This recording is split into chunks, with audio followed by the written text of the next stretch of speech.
Hey everyone, my name is John, and welcome back to a new series on back to schools tips and trying to do that while maintaining our health or improving upon it. So, two major things I want to talk about today, and a lot of these tie into helping our kids getting ready for school and especially getting into a routine once school starts. So, the first thing we want to talk about is usually over the summer we kind of settle in, our routine is now in play, and we're just going about our normal lives. And then all of a sudden, the kids are back in school, and chaos starts, and we have all these new things to worry about.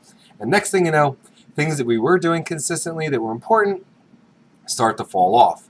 And two of the first things that seem to disappear is that family time and time for yourselves. And usually, when time for yourselves, the first thing that disappear is healthy eating and exercise. Two very important things. One of the things you need to keep in mind is you need to take care of yourself before you can take care of your family. A lot of people think that that's selfish, and in reality, it's kind of the opposite. If you try and help everyone else in your family and whatnot, you don't take care of yourself, you won't be in that peak condition and you won't be able to do the best job that you're capable of to take care of them.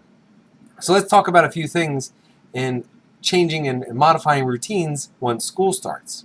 So again, back to the family and me time, those are the first two things that fall off, and we want to make sure that we maintain them. So make sure that you're scheduling at least 20-30 minutes a day for yourself, whether it's for exercise, meditation, or just a moment to relax and gather your thoughts to recharge. And also schedule time in to spend with your family. This can easily be done during mealtime, or maybe you have a movie night, or some other activity that you do as a family. It's very important to build that synergy together. So the first thing you can do is kind of make a list of things that need to be done and prioritize that list. So obviously going to work, getting the kids to school, making sure food is prepared, all towards the top of that priority list. And sometimes we have the exercise and maybe the healthier eating that maybe takes a little bit more to prep than just going out for fast food seems to tend to fall towards the bottom. So really take a look at that list and see what's really important, what's important to you, and what could maybe be passed down towards the end, and maybe you take care of it when you have those extra time on the weekends and stuff. Once you have that list together, it's time to really build a schedule. And again, easy things, going to work, kids to school, buses, pickups, and all that kind of fit into play. And then you can kind of schedule out time for homework, meal prepping, family time, your time, and so forth. Don't forget you need sleep.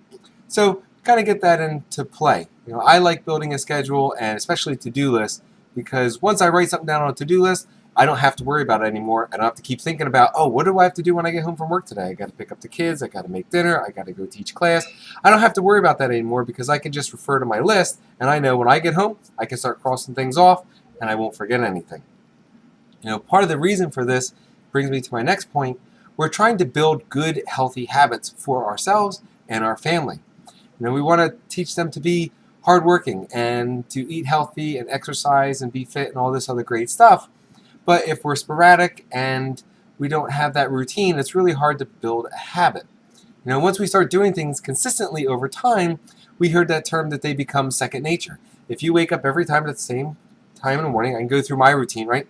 My alarm goes off at 5, I check emails, respond to people, and make breakfast for my kids. By 5:30, I'm preparing for my workout, and I start before 6. By 7 o'clock, I'm done getting cleaned up and getting the kids off to school. In the meantime, they're eating their breakfast, getting dressed and ready for school on themselves. So we build those habits. And after a few, I'll admit, those first few weeks when we did this, very difficult, very hard, but you had to stay consistent and push through those difficult times. And now things are in a nice steady routine, and it's not hard for me to get up in the morning or for the kids. And for them, they know what's expected of them, and they get things going, and things become a lot easier once we have these good, positive habits. And the other nice thing is these habits translate throughout their lives. The things that we teach our kids today can truly help them as adults. And you can see the trends. Go look through the news and the articles and stuff like that, and you'll see that, kids who have obese parents or any problems that their parents have seem to pass down into their kids. Our kids seem to do one of two things. They either idolize us and follow in our footsteps, or they hate us and rebel against us and do the complete opposite. We want to make sure we're setting those good examples so that they want to follow in our footsteps, that we're teaching them good things, and that they translate over into their adulthood so that they can become successful because we do wish the best for them. And then my final point on this building this routine is to stay positive. Sometimes we have to be that inspirational, that coach and get them through things that they maybe don't want to do. Maybe it's eating a certain vegetable versus doing the homework and wanting to go outside and play. We want to make sure that we're encouraging and positive. Our kids hear no so many times, and it just can destroy self-esteem, and it's just not great overall. So we want to be positive. So instead of saying things like, well, you're not allowed to go outside until you finish your homework, that's bringing a negative. The first thing they hear is can't, can't, can't. What we want to do is kind of switch things around and say, hey, as soon as you're done your homework, we can go outside and play, or we can go do this as a family, or read a book, or whatever that they're looking forward to doing. It really says the same thing, but it's more of the attitude adjustment of how we're presenting it so that we can make it look positive and happy versus negative and depressing. So that brings me to my next main topic, which is our planning for success. And I'm going to sound like a broken record. Here I go again, saying that the 3 things you need to make sure you're doing is sleep, nutrition, and hydration.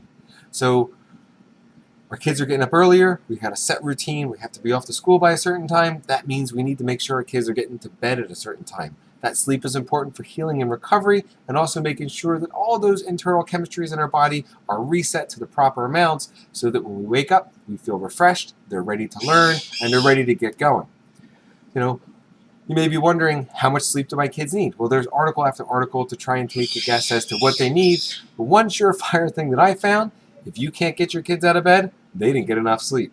If they come bouncing out of bed before their alarm clock goes, if they're waking you up in the morning ready to go, they're doing a good job. So I know times are tough. We're busy, all these different activities. Just try to maintain that efficiency in the evenings so that they can get to sleep when they need to. Next thing you hear me say all the time is nutrition. It is our fuel, providing our body with the nutrients it needs so that it can be successful and do the things we ask it to do. If our kids aren't eating the right foods, their brain's not going to be functioning to its full capacity. They're not going to be able to pay attention to maintain that focus in school. And next thing you know, they're going to start doing poorly or not living up to the expectations that they may have of themselves. Again, it spirals out of control, self-confidence, image, and all those other things. So it really starts with sleep and nutrition. And finally, hydration. They all go hand in hand.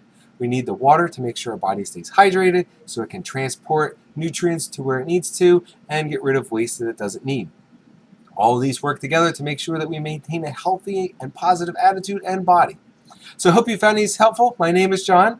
If you like these videos and you want to see more, please subscribe. Don't forget to hit that notification button so you can see. I try to post these videos almost every day. Thanks again for watching. I look forward to hearing from you soon.